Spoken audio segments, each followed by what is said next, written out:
ഇന്ന് ജൂലൈ 5 ബഷീർ ദിനമായി ആചരിച്ചു വരുന്നു. വൈക്കം മുഹമ്മദ് ബഷീർ 1908 വൈക്കം തലയോലപ്പറമ്പിൽ ജനിച്ചു. അബ്ദുൾ റഹ്മാൻ മുഹമ്മദ് ബഷീർ എന്നാണ് യഥാർത്ഥ പേര്. എഴുത്തുകാരൻ, സ്വാതന്ത്ര്യസമര സേനാനി എന്നീ നിലകളിൽ പ്രശസ്തൻ. നോവലിസ്റ്റ്, ചെറുകഥാകാരൻ എന്നീ നിലകളിലും പ്രശസ്തനാണ്.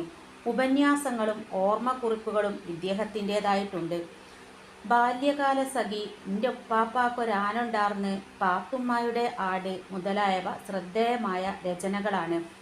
കേന്ദ്ര സാഹിത്യ അക്കാദമി ഫെലോഷിപ്പ്, കേരള സാഹിത്യ അക്കാദമി ഫെലോഷിപ്പ്, കേരള സംസ്ഥാന ചലച്ചിത്ര പുരസ്കാരം, ലളിതാംബിക അന്തർജന പുരസ്കാരം, വള്ളത്തോൾ പുരസ്കാരം, മുട്ടത്ത് വർക്കി പുരസ്കാരം തുടങ്ങി ഒട്ടേറെ അവാർഡുകൾ അദ്ദേഹത്തിന് ലഭിച്ചിട്ടുണ്ട്.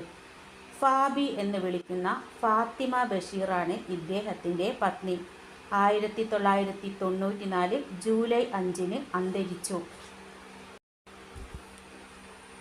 വൈക്കം മുഹമ്മദ് ബഷീറിൻ്റെ മതിലുകൾ എന്ന പ്രശസ്ത നോവലിലെ കുറഞ്ഞ ഒരു സംഭാഷണ ഭാഗമാണ് ഞാനിവിടെ അവതരിപ്പിക്കാൻ പോകുന്നത്. ഇത് ചലച്ചിത്രമായിട്ടുള്ള ഒരു രചന കൂടിയാണ്. ബഷീർ: പേര് പറഞ്ഞില്ലല്ലോ. നാരായണി: സുന്ദരമായ പേര്. വയസ്സ് 22. സുന്ദരമായ വയസ്സ്. നാരായണി: നമ്മൾ ഏതാണ്ട് ഒരുമിച്ചാണ് ഈ ജയിലിൽ വന്നത്.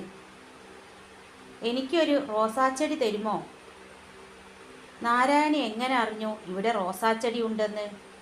ജയിലല്ലേ, എല്ലാം എല്ലാവരും അറിയും. ഇവിടെ രഹസ്യങ്ങളൊന്നുമില്ല.